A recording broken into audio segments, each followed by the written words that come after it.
Hello friends, welcome back to our YouTube channel and today we gonna talk about the movie called 10वीं। ये movie year 2022 में release हुई थी और इस मूवी की IMDb रेटिंग 7.3 की है। So without wasting the time let's begin the movie. दोस्तों मूवी शुरू होती है और हम गंगा राम चौधरी से मिलते हैं जो कि एक स्टेट का CM है और फिट इंडिया ट्रेंड के लिए वीडियो बनाता है। वो कहता है कि वो इतना फिट है कि वो बाराक ओबामा और पुतिन को भी चैलेंज कर सकता है। तभी शर्मा और बंसल गंगा राम से मिलने आते हैं। वो कंप्लेन करते हैं कि सरकारी जमीन पर स्कूल बनाया जा रहा है और तभी गंगा राम अपने असिस्टेंट से पूछता है कि तुम कहाँ तक पढ़े हुए हो। वो जवाब देता है कि वो एक IAS ऑफिसर है।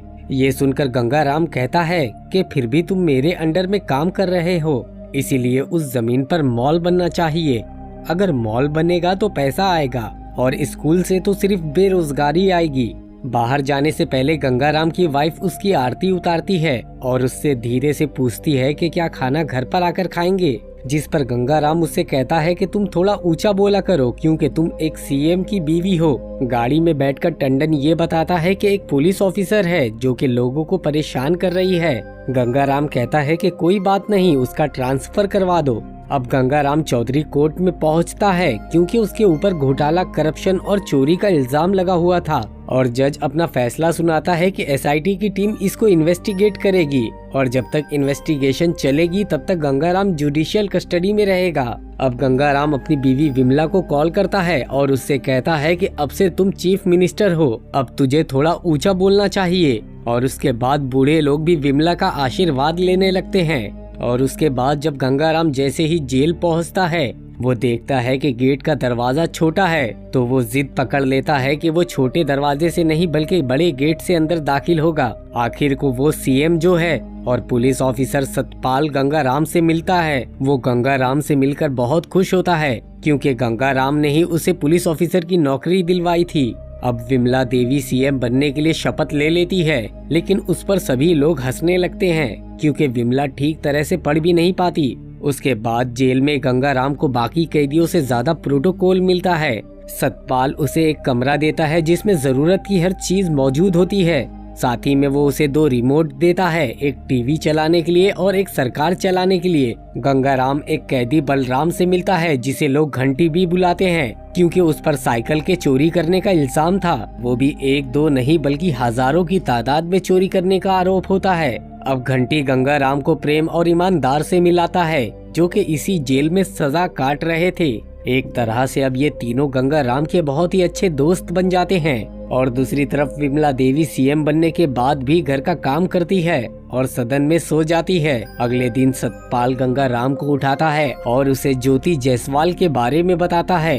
ये इस जेल की नई सुपरिटेंडेंट होती है और ये पुलिस ऑफिसर बहुत ही सख्त होती है। ज्योति का आज इस जेल में पहला दिन था, इसीलिए वो सभी कैदियों के साथ मैस में खाना खाती है। गंगाराम खाना देखकर उसे फेंक देता है और कहता है कि इससे अच्छा खाना तो उसके घर के जानवर खाते हैं, जिस पर ज्योति उससे कहती है कि सब कैदियों को यही खाना मिलेगा। ये सुनकर गंगाराम कहता है कि वो ज्योति का ट्रांसफर करवा देगा। ये सुनकर ज्योति कहती है कि चौधरी साहब आप फिल्में बहुत देखते हैं। ज्योति सतपाल से कहकर गंगाराम की फाइल मंगवाती है और देखती है कि यहाँ इनको आए हुए 1 महीना हो चुका है और उन्होंने अभी तक जेल का खाना नहीं खाया। इसका मतलब ये था कि सतपाल उन्हें खाना ला कर देता था। ज्योति फाइल में गंगाराम को साइन करने के लिए कहती है और गंगाराम बनाता है 5 लाइन और उसके नीचे एक पॉइंट। ये देखकर ज्योति कहती है कि ऐसी ही लाइन मैंने अपने ट्रांसफर लेटर में भी देखी थी। वो उससे पूछती है कि तुम कितना पढ़े हुए हो। ये सुनकर गंगाराम शर्मिंदा हो जाता है और कहता है कि 8वीं तक। ज्योति गंगाराम को 8वीं तक के लिए जो जो काम होता है वो करने के लिए कहती है,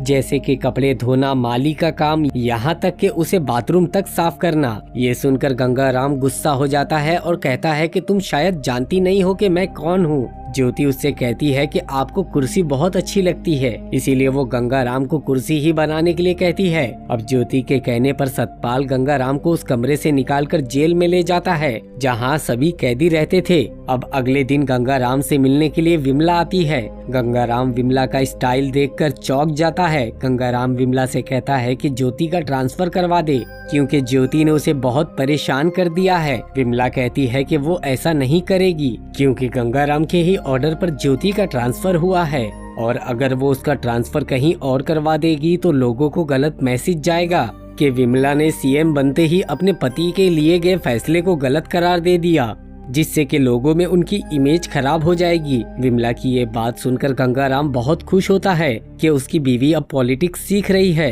अब गंगाराम समझ चुका था कि उसे अब कुछ और करना होगा इस जेल से निकलने के लिए। अब गंगाराम घंटी के साथ बैठा होता है। वो वहाँ से गुजरते हुए कुछ स्टूडेंट्स को देखता है। घंटी बताता है कि ये स्टूडेंट्स पास ही की लाइब्रेरी में पढ़ने के लिए जाते हैं और इन्हें कोई काम भी नहीं करना पड़ता। फिर वहाँ ज्योति आती है, जिसे देखकर गंगाराम कुर्सी बनाना शुरू कर देता है, और सतपाल चोरी से गंगाराम का एक फोटो खींच लेता है और उसे इंटरनेट पर पोस्ट कर देता है, और देखते ही देखते ये पोस्ट वायरल हो जाती है और गंगाराम के मीम्स बनने लगते हैं। ये देखकर विमला भी बहुत खुश होती है, लेकिन गंगाराम ये सब देखकर गुस्सा हो जाता है। वो सतपाल से फोन लेकर अपने छोटे भाई को फोन करता है और उसे जल्दी से बेल करवाने के लिए कहता है। अब गंगाराम का भाई जज से मिलता है और उसे रिश्वत देकर बेल करवाने के लिए राजी करने की कोशिश करता है, लेकिन जज रिश्वत नहीं लेता और गंगाराम को बेल नहीं मिलती। अब गंगाराम को एक आइडिया आता है। वो ज्योति से कहता है कि वो भी 10वीं का एग्जाम देना चाहता है। तब ज्योति को ऐसा लगता है कि ये सब गंगाराम सिर्फ काम से बचने के लिए कर रहा है।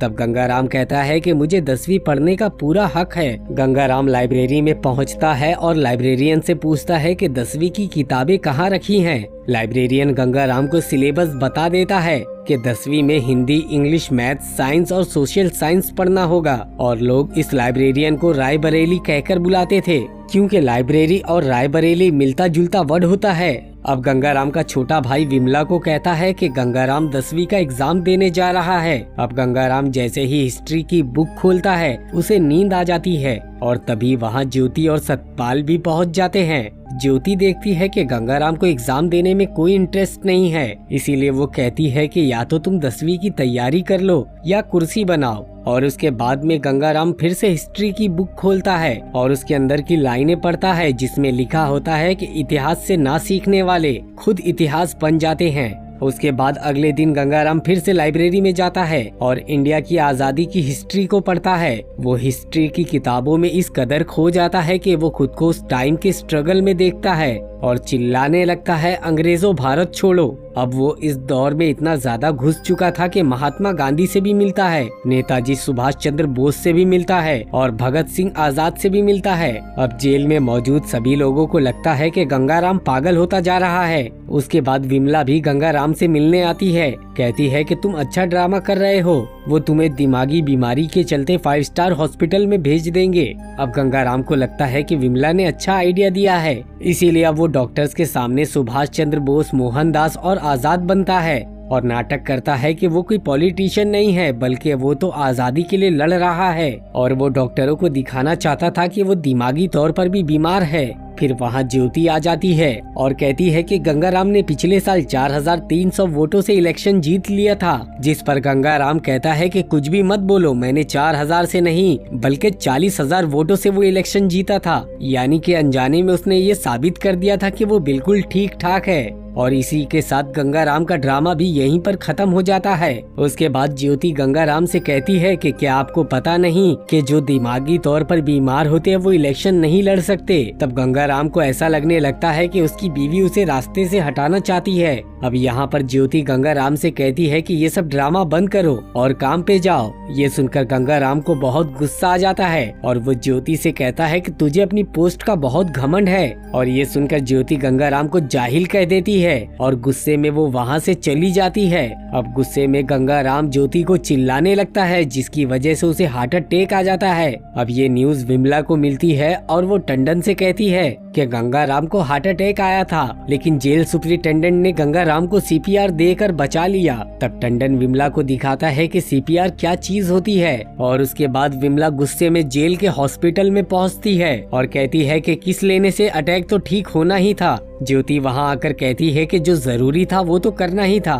तब गंगाराम हल्के से कुछ कहता है और उस पर विमला कहती है कि जोर से बोलो, आप सीएम के हस्बैंड हो। और ये सुनकर वहां मौजूद सभी लोग हंसने लगते हैं। तब गंगाराम कहता है कि वो 10वीं की तैयारी जारी रखेगा क्योंकि वो जाहिल नहीं जिद्दी है, और कहता है कि अगर वो 10वीं में पास नहीं हुआ तो वो दोबारा से सीएम की कुर्सी पर नहीं बैठेगा। सतपाल ये न्यूज रिपोर्टर को बता देता है और विमला टीवी में इस न्यूज को देख रही होती है और वो ये सुनकर खुश भी हो रही होती है कि अगर गंगाराम फेल भी होता है तो वो सीएम की कुर्सी पर बनी रहेगी। अब गंगाराम का भाई उससे मिलने जेल में आता है। वो कहता है कि वो एग्जाम को संभाल लेगा और गंगाराम फेल नहीं होगा। उन्होंने बचपन से ही यही कुछ किया है, रिश्वत लेना, चोरी करना, झूठ बोलना, और इस सब के बदले उन्हें क्या मिला? जेल। और वो अपने भाई से कहता है कि इतिहास से ना सीखने वाले खुद इतिहास बन जाते हैं। तब टंडन कहता है कि अगर नंबर थोड़े भी इधर उधर हुए तो अपोजिशन वाले इसे मुद्दा बना लेंगे। गंगाराम कहता है कि तुम मुझे मत सिखाओ, नहीं तो मैं आईएएस के एग्जाम में भी बैठ जाऊंगा। गंगाराम घंटी को कहता है कि वो उसे मैथ्स पढ़ाए। वो उसके बदले उसे साइकिल की दुकान नहीं बल्कि साइकिल की फैक्ट्री खरीद कर दे देगा। अब मैथ्स की क्लास में गंगाराम को कुछ भी समझ में नहीं आता। तब घंटी गंगाराम को प्रोबेबिलिटी सिखाता है, वो भी ताश की गड्डी से।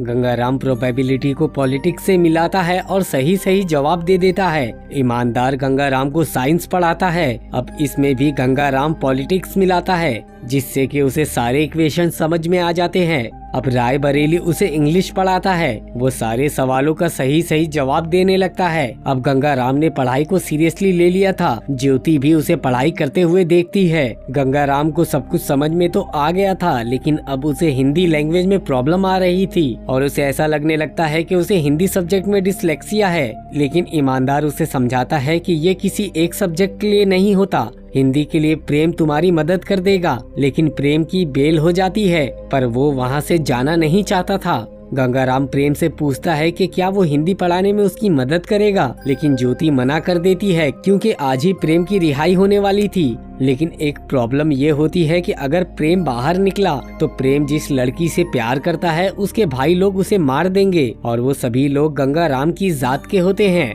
इसीलिए वो चाहता था कि गंगाराम उसकी मदद करे। 10वीं की पढ़ाई करते करते गंगाराम का दिमाग पूरी तरह से खुल चुका था, इसीलिए अब वो जातिवाद को नहीं मानता था। इसीलिए वो प्रेम और उसकी प्रेमिका की शादी करवा देता है और लड़की के भाइयों का मुंह लटक जाता है। गंगाराम अपने भाई से कहता है कि उन दोनों को पीछे के रास्ते से निकालो और मुंबई लेके चले जाओ। ज्योति गंगाराम से पूछती है कि आखिर उसने इतने पंचों को मनाया कैसे। तब गंगाराम ज्योति से कहता है कि उसके पास उनके बुरे कामों का कच्चा चट्टा मौजूद है, इसीलिए वो सारे के सारे मान गए। इसीलिए अब उसे अपने वोट के कटने का भी डर नहीं होता, क्योंकि जितने वोट उस लड़की की वजह से कट गए, प्रेम की वजह से उतने जुड़ भी जाएंगे। ज्योति देखती है कि 10वीं की पढ़ाई की वजह से गंगाराम में बहुत कुछ चेंज आ चुका है और उसके बाद पार्लियामेंट में अपोजिशन का लीडर विमला के साथ अपनी एक सेल्फी फोटो लेता है और उससे कहता है कि विमला तो टेम्परेरी सीएम है, लेकिन गंगाराम जैसे ही 10वीं पास कर लेगा वो परमानेंट सीएम बन जाएगा।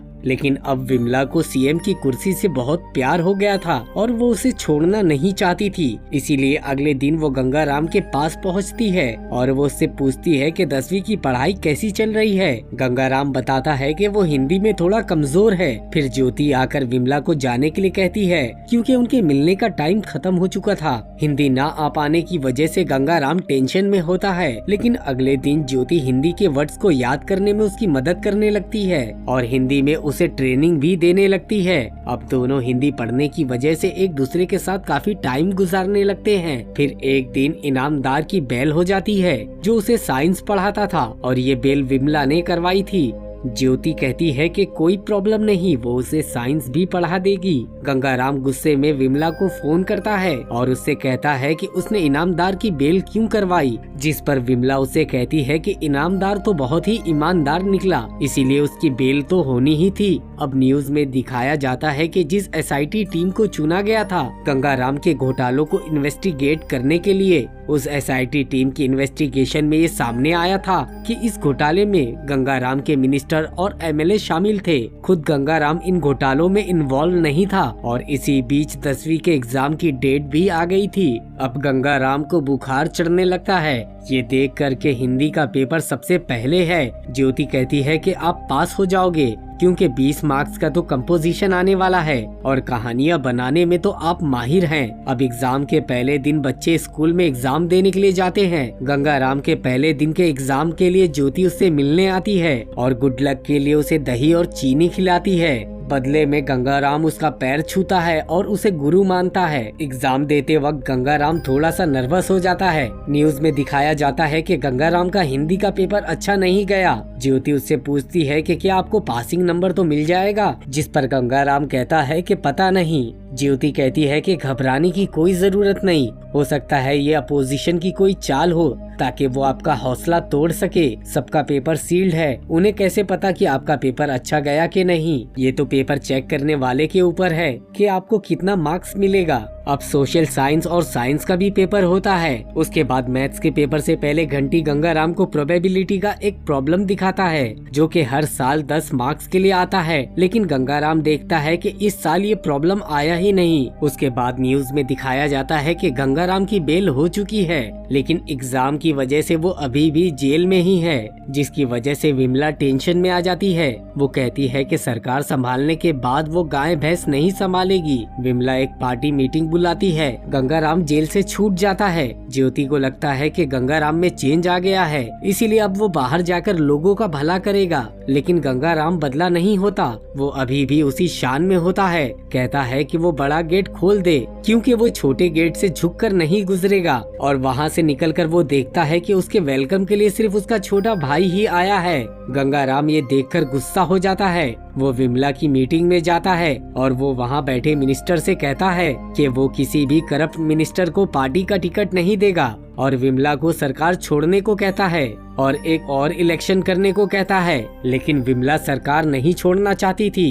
गंगाराम कहता है कि लोग पार्टी नहीं लीडर को फॉलो करते हैं, इसीलिए इलेक्शन तो होकर रहेगा। अब गंगाराम खुद की पार्टी बनाना चाहता था, लेकिन कोई भी मिनिस्टर उसका साथ नहीं देता, इसीलिए अब वो अपोजिशन के लीडर के साथ मिल जाता है। अब गंगाराम एक रैली में पढ़ाई के ऊपर स्पीच देता है और उसने एग्जाम में अपनी एजुकेशन के ऊपर निबंध भी लिखा था। अब गंगाराम अपनी पार्टी के प्रचार में लग जाता है और वो कहता है कि वो लोगों के बच्चों को पढ़ाई फ्री में देगा। अब पूरे देश में वोटिंग चल रही होती है। तब ज्योति न्यूज में देखती है कि गंगाराम ने तो पढ़ाई को ही चुनाव का मुद्दा बना लिया है। तब सतपाल बताता है कि 3 तारीख को 10वीं और वोटिंग दोनों का रिजल्ट आने वाला है। अब एग्जिट पोल में ये सामने आता है कि विमला देवी ही सीएम बनेंगी। विमला की पार्टी सबसे आगे चल रही होती है और ये सब देखकर गंगाराम टेंशन में आ जाता है।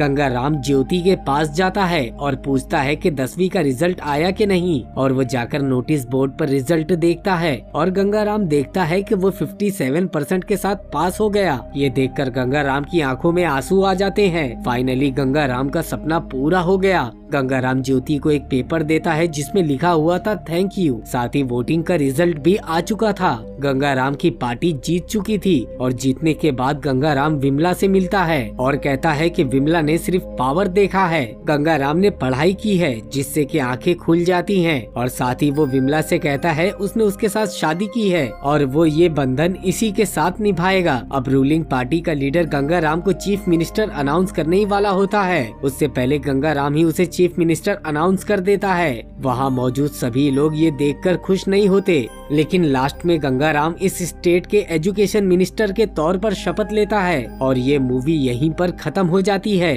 अगर आपको हमारा ये वीडियो पसंद आए तो वीडियो को लाइक, चैनल को सब्सक्राइब और हाँ, बेल आइकन के बटन को दबाना ना भूलें।